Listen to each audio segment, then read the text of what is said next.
Hello everyone. Today we are going to see about history of the Olympic Games. The Olympic Games are an international sports festival that began in ancient Greece. The original Greek Games were staged every fourth year for several hundred years, until they were abolished in the early Christian era.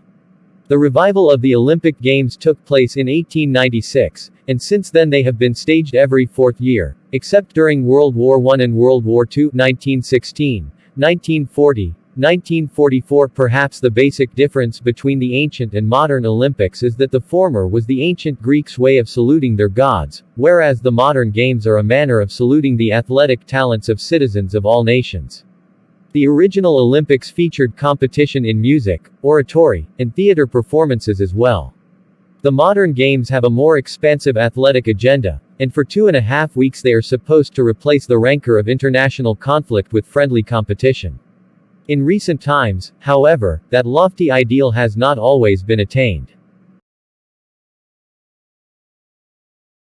The earliest reliable date that recorded history gives for the first Olympics is 776 BC, although virtually all historians presume that the Games began well before then.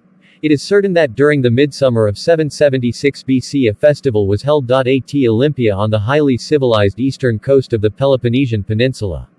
That festival remained a regularly scheduled event, taking place during the pre-Christian Golden Age of Greece.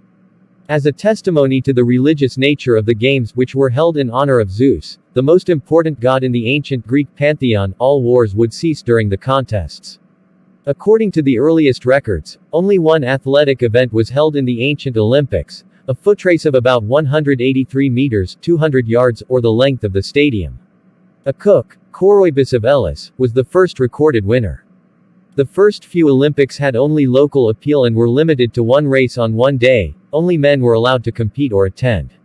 A second race, twice the length of the stadium, was added in the 14th Olympics, and a still longer race was added to the next competition. 4 years later, when the powerful, warlike Spartans began to compete, they influenced the agenda. The 18th Olympiad included wrestling and a pentathlon consisting of running, jumping, spear throwing, the javelin, discus throwing, and wrestling. Boxing was added at the 23rd Olympiad, and the games continued to expand, with the addition of chariot racing and other sports. In the 37th Olympiad, 632 BC, the format was extended to 5 days of competition. The growth of the games fostered professionalism among the competitors, and the Olympic ideals waned as royalty began to compete for personal gain, particularly in the chariot events. Human beings were being glorified as well as the gods. Many winners erected statues to deify themselves. In AD 394 the games were officially ended by the Roman Emperor Theodosius I, who felt that they had pagan connotations. The revival of the Olympic Games in 1896, unlike the original Games, has a clear, concise history. Pierre de Coubertin, 1863–1937, a young French nobleman, felt that he could institute an educational program in France that approximated the ancient Greek notion of a balanced development of mind and body. The Greeks themselves had tried to revive the Olympics by holding local athletic games in Athens during the 1800s, but without lasting success. It was Baron de Coubertin's determination and organizational genius, however, that gave impetus to the modern Olympic movement. In 1892 he addressed a meeting of the Union des Sports Athlétiques in Paris. Despite meager response he persisted, and an international sports congress eventually convened on June 16, 1894. With delegates from Belgium, England, France, Greece, Italy, Russia, Spain, Sweden, and the United States in attendance, he advocated the revival of the Olympic Games. He found ready and unanimous support from the 9 countries. De Coubertin had initially planned to hold the Olympic Games in France, but the representatives convinced him that Greece was the appropriate country to host the first modern Olympics. The council did agree that the Olympics would move every 4 years to other great cities of the world. 13 countries competed at the Athens Games in 1896. 9 sports were on the agenda: cycling, fencing, gymnastics, lawn tennis, shooting, swimming, track and field, weightlifting, and wrestling. The 14-man U.S. team dominated the track and field events, taking first place in 9 of the 12 events. The games were a success, and a second Olympiad, to be held in France, was scheduled. Olympic Games were held in 1900 and 1904, and by 1908 the number of competitors more than quadrupled the number at Athens, from 311 to 2082. Beginning in 1924, a Winter Olympics was included, to be held at a separate cold weather sports site in the same year as the Summer Games, the first held at Chamonix, France.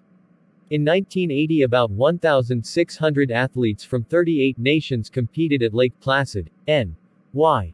in a program that included alpine and Nordic skiing, biathlon, ice hockey, figure skating and speed skating, bobsled, and luge. But the Summer Games, with its wide array of events, are still the focal point of the modern Olympics.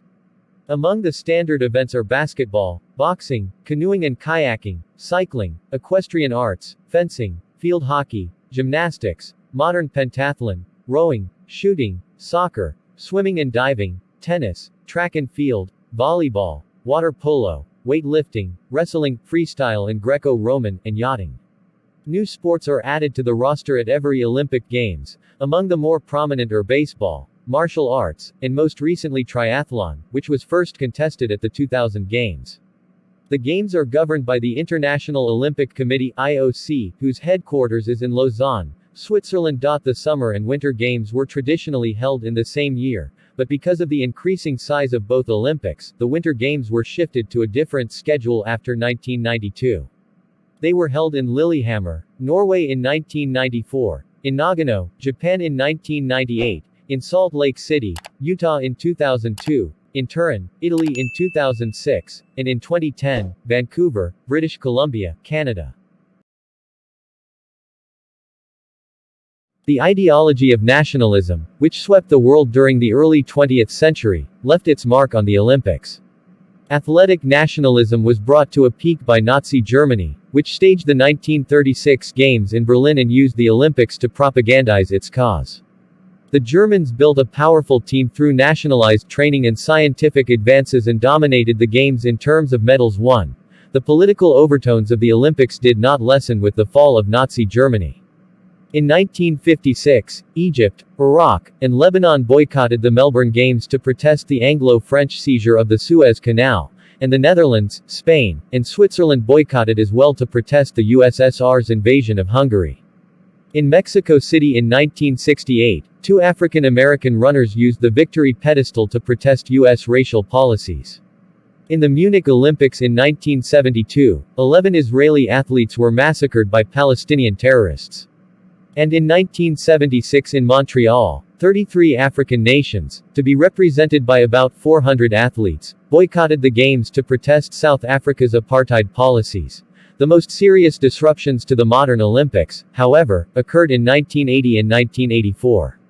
In 1980, under strong pressure from the Carter administration, the U.S. Olympic Committee voted to boycott the Summer Games in Moscow to protest the 1979 Soviet invasion of Afghanistan. About 40 nations followed suit, including West Germany, China, and Japan, depriving the Soviets of their chief athletic competition and raising doubts about the future of the Olympic movement. Although the 1984 Winter Games, in Sarajevo, Yugoslavia, proceeded without boycotts, the Summer Games, in Los Angeles, were undercut by an Eastern Bloc boycott led by the USSR. Fear of an openly hostile environment in Los Angeles was cited by the Soviet Olympic Committee as the reason for non-participation, but most commentators believe the reasons to be political.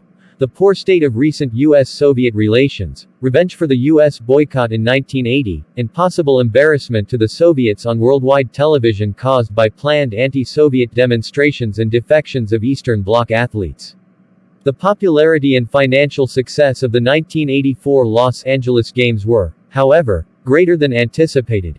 In 1988 the Winter Games, in Calgary, Alberta, Canada, went on without incident.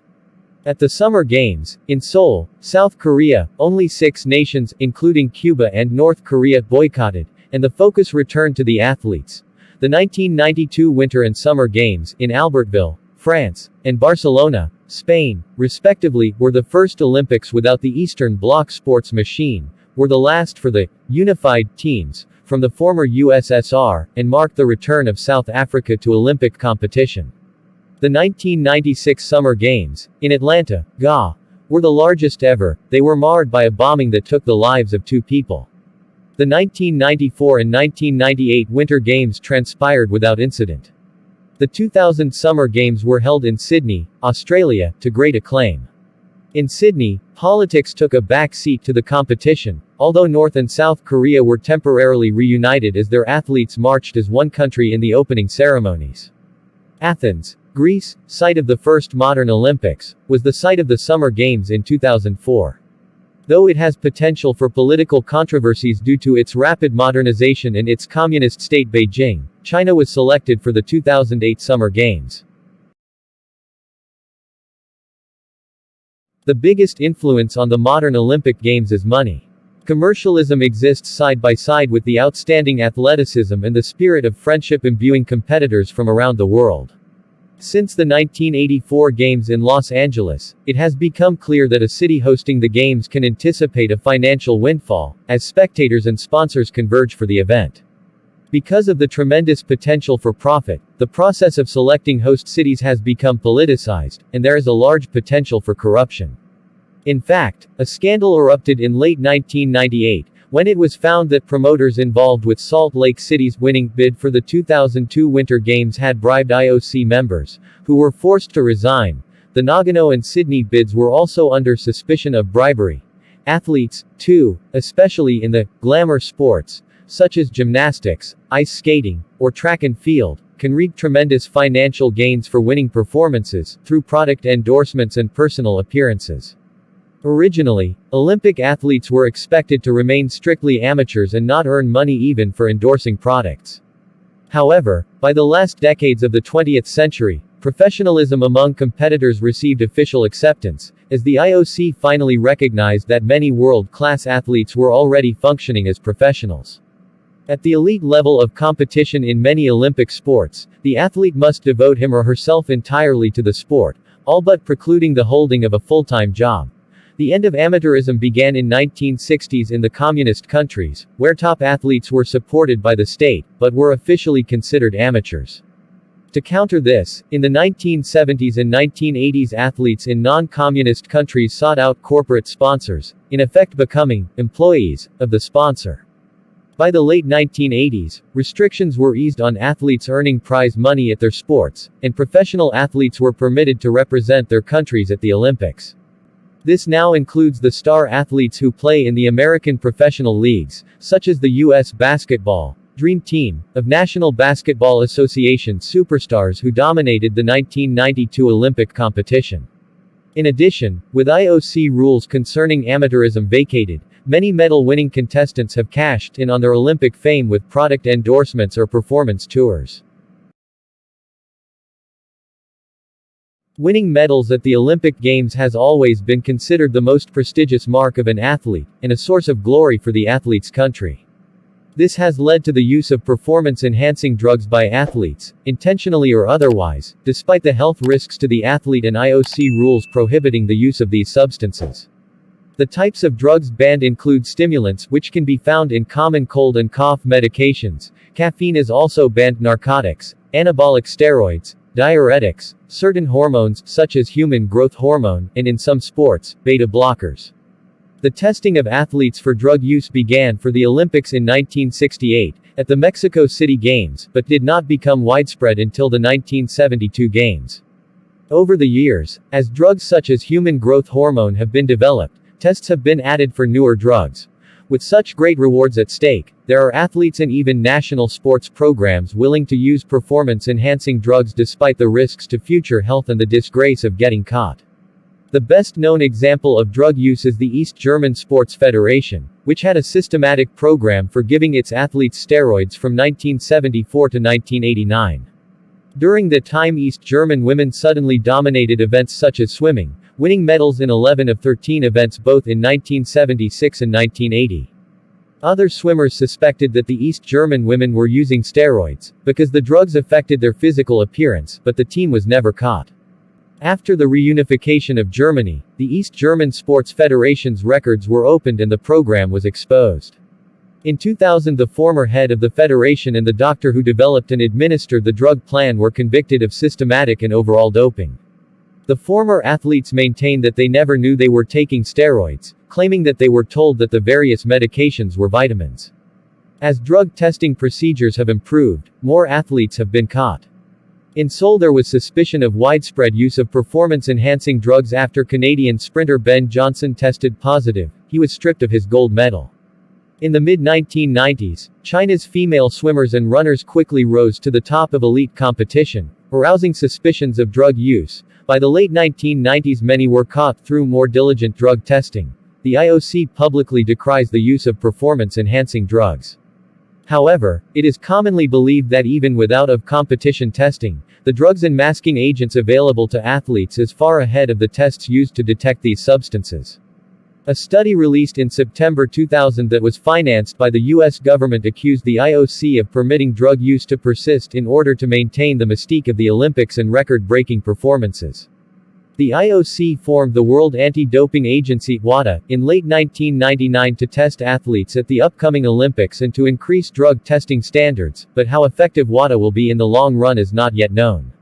If you enjoyed the content of this video, click the subscribe button so you can receive more content like this every day.